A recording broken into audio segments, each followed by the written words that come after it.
At my husband's funeral, the woman he was cheating on me with stood up in the middle of the service, turned to the crowd, and said, "He never loved her." She meant me.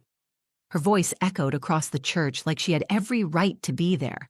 Her words hung in the air, heavy and sharp, like a slap I wasn't allowed to react to. The room fell silent. People turned to look at me, some with pity, some in shock, some just waiting to see what I'd do. But I didn't move. I didn't speak. I just sat there staring at the woman who had stolen my husband's heart, or at least whatever was left of it. My son's hand was in mine. My mother's grip tightened around my shoulder. My whole body wanted to explode, but I stayed still, because what I knew, what she didn't, was that the story wasn't over. A few seconds later, our family lawyer, Mr. Roland Tate, walked calmly to the front of the room. He held a small wooden box in both hands. Everyone watched him, unsure if this was part of the service or some kind of last-minute announcement. He turned to her, the mistress, and said without hesitation, "He left this just for you." She took the box from him like it was a gift, like she'd won something. She opened it, and then she screamed. Before the funeral, I didn't cry. I couldn't. Not for him. Not yet. Julian had been dead for 6 days.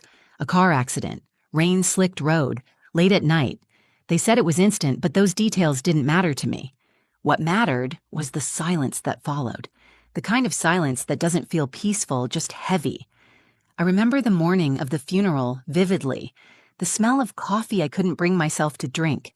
The way my mother kept adjusting her pearls like it gave her something to hold on to. The sound of Caleb, my 10-year-old son, zipping up his tiny black jacket, trying to act like this was just another grown-up event, like he didn't know his world had cracked in half. "You look beautiful," my mom said softly as she fastened a silver pin to my coat, like a widow should. I didn't respond. I looked in the mirror and barely recognized myself. Hair pinned back, makeup hiding the circles under my eyes, lips painted in the same shade I wore on our wedding day. It felt like a cruel joke, how I had once worn this same color with hope in my heart and now wore it like armor. The ride to the church was quiet. I sat between my mother and Caleb in the back seat of her old Buick. He clutched my hand the whole way, but I could feel his questions buzzing beneath the surface.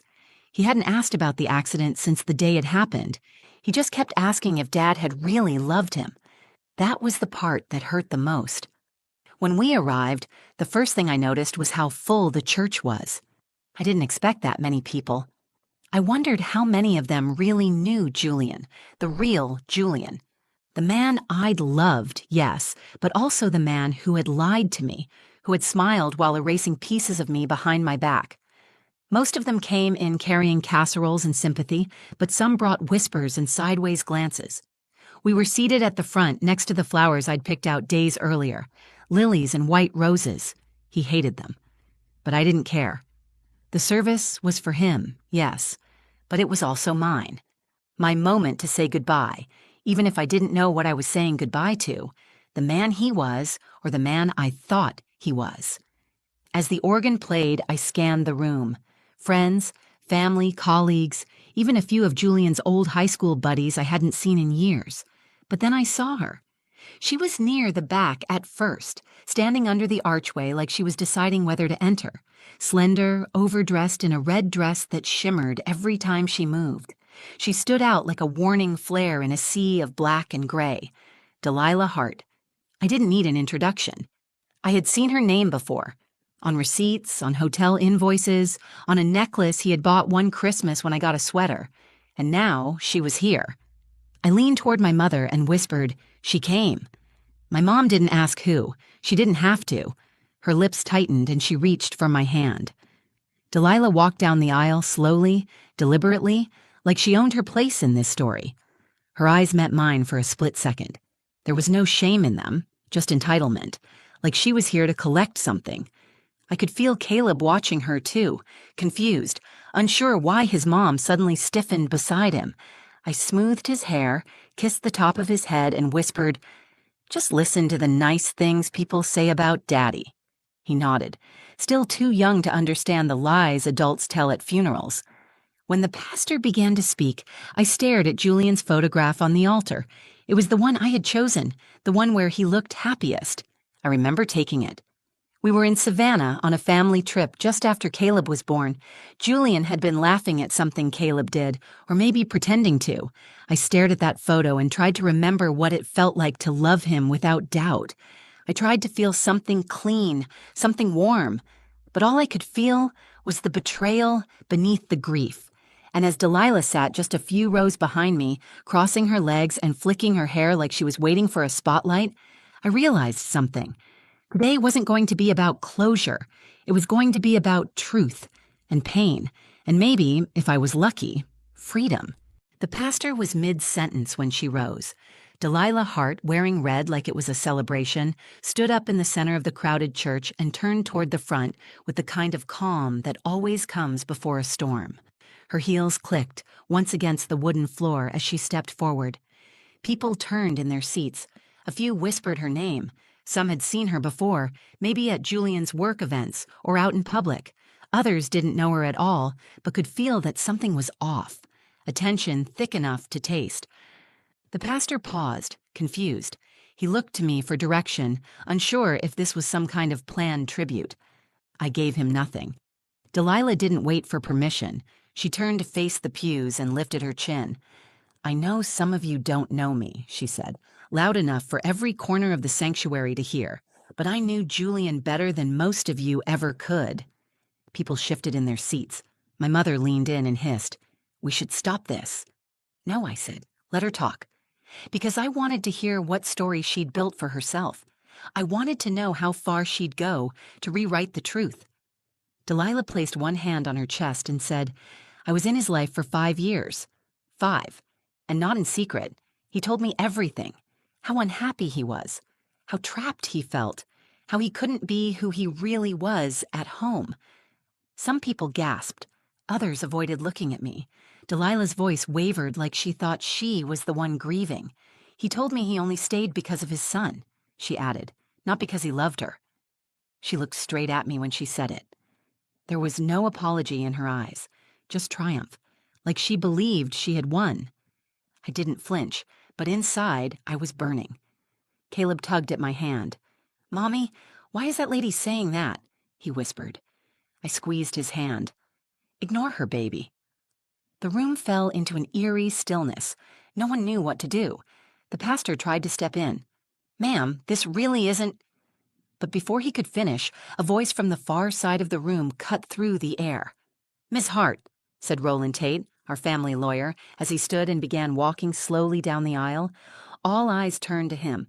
He held a small wooden box in his hands, polished, plain, almost like a jewelry case, but heavier, denser. Delilah froze. Her expression shifted slightly, confused, then curious. Mr. Tate approached the front, stopped just before the pulpit, and turned toward her. "Julian left very specific instructions in his will," he said calmly. "He requested this be delivered to you, today, publicly." Delilah blinked. Her arms dropped to her sides. She looked unsure for the first time since she walked in, but she took the box, slowly, like someone receiving an award. I watched her fingers trace the edge of the lid. Her nails were painted the same wine red as her dress.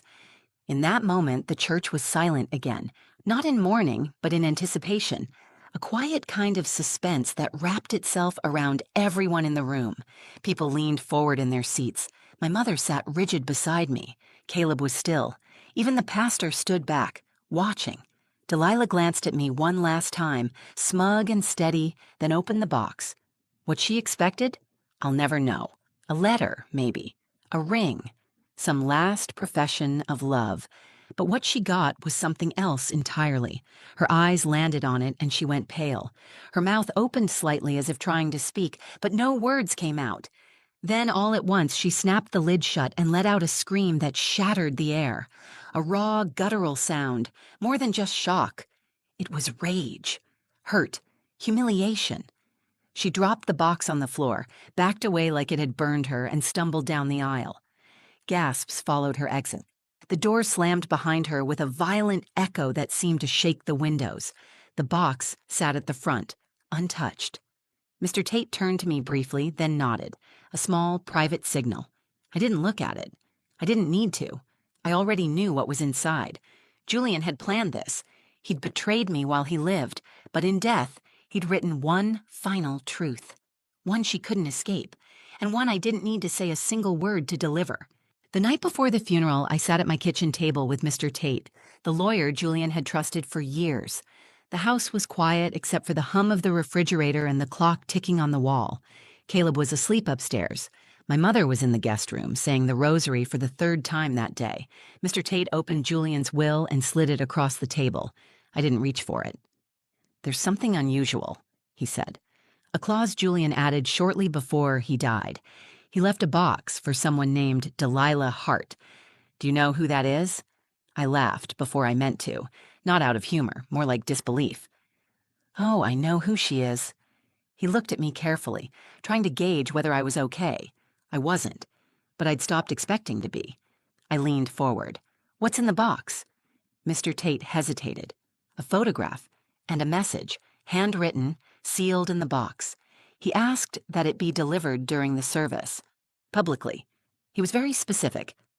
I stared at the wood grain on the table, thinking about how this man, my husband, had crafted one final performance, even in death, one last piece of control, one final message.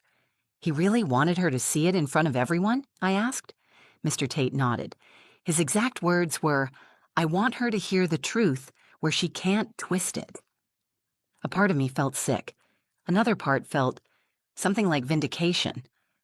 I looked up at Mr. Tate. "Then do it." He looked surprised. "Are you sure?" "No," I said, "but do it anyway."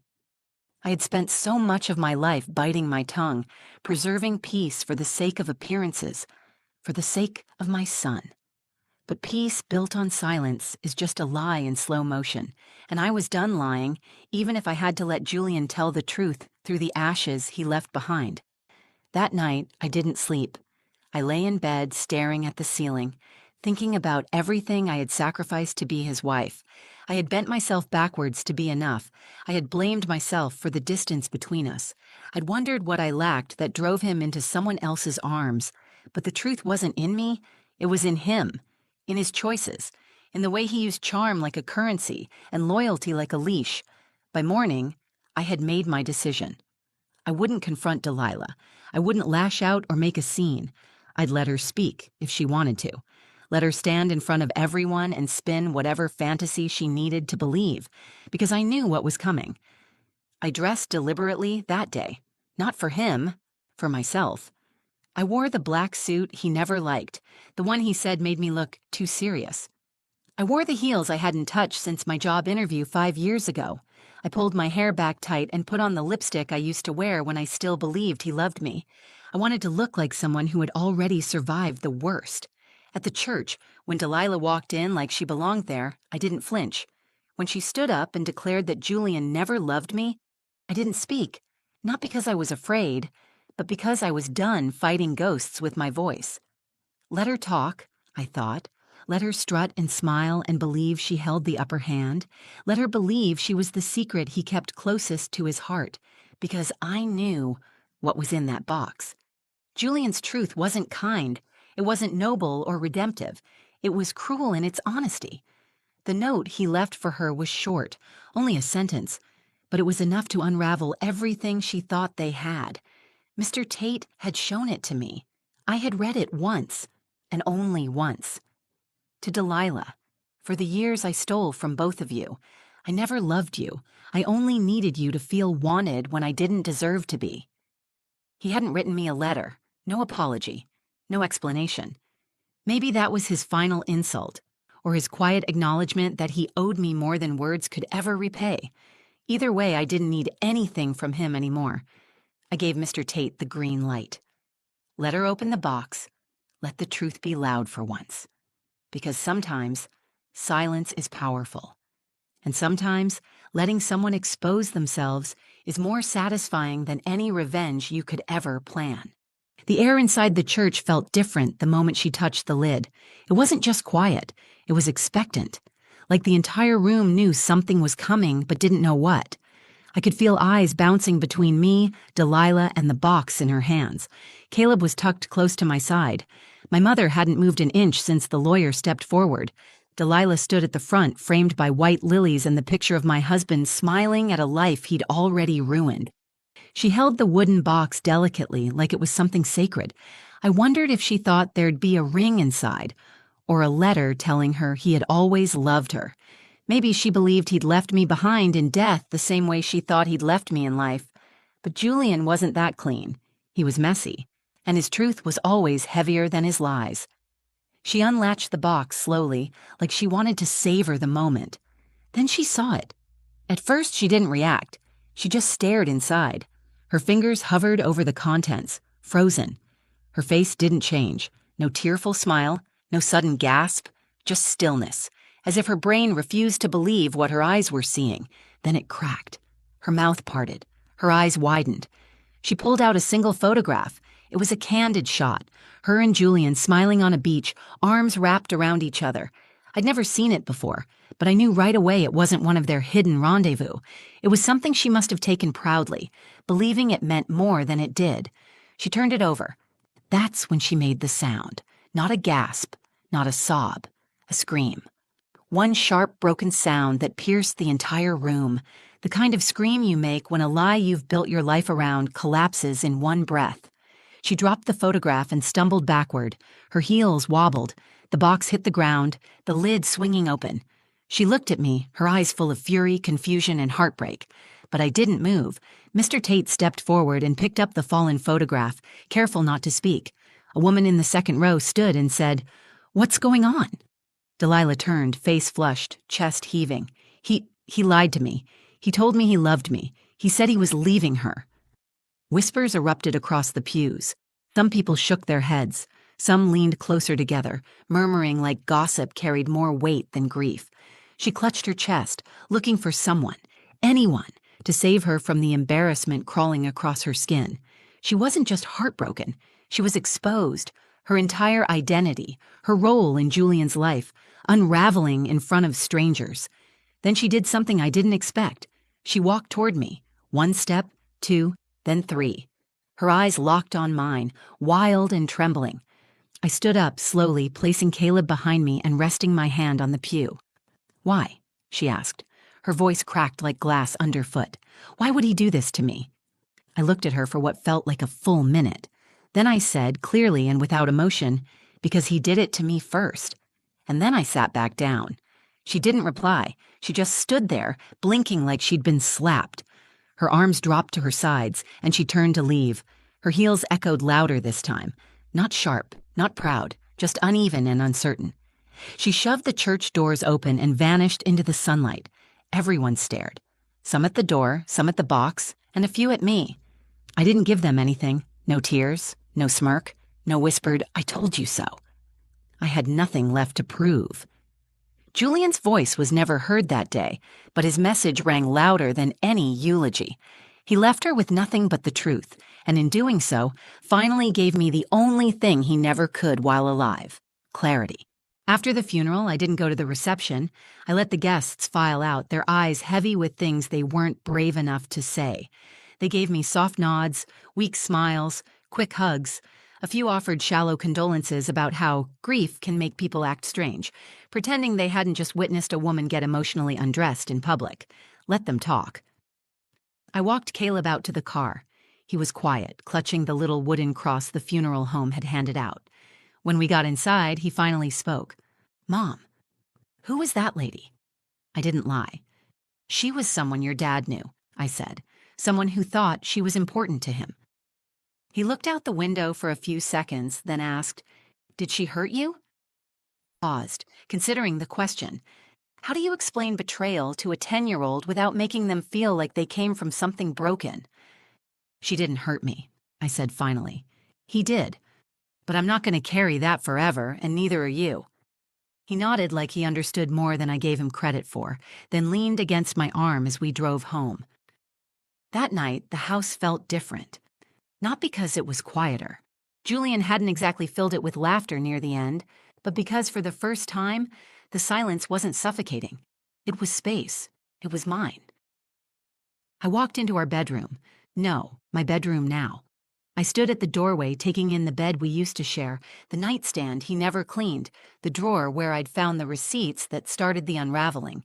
It didn't feel like a war zone anymore. Just a room. I opened the closet and took out the last suit he wore, the one from our anniversary dinner a year before he died.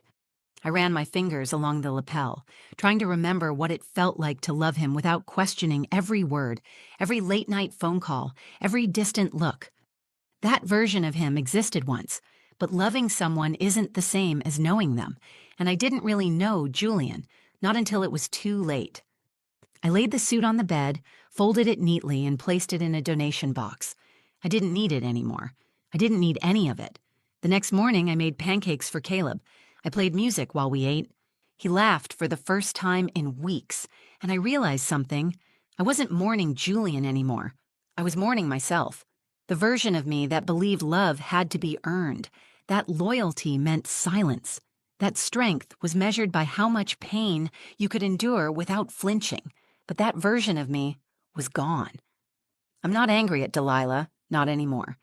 I think she loved him, in her own way. Or maybe she just loved being chosen, the way I once did.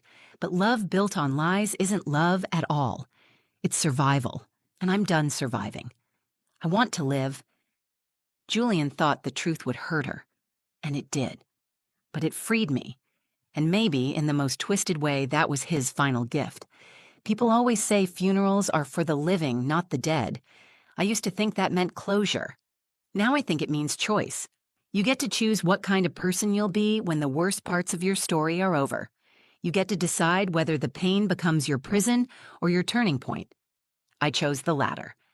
As I stood by the window that morning, coffee in hand, watching Caleb chase the dog in the backyard, I realized I wasn't waiting for anything anymore. Not an apology, not answers, not someone to save me from the grief. I had saved myself. If this story moved you or made you think about love, betrayal, or strength in a different way, share it. Someone else might need to hear it too. Let me know in the comments what you would have done in my place. Would you have stayed silent? Or would you have said something that day? And if you want more real stories that cut deep about heartbreak, healing, and everything in between, make sure you subscribe to the channel. Hit that like button if this one hit you, and don't forget to turn on the notification bell so you don't miss what's coming next. Thanks for listening to my truth. I'll see you in the next one.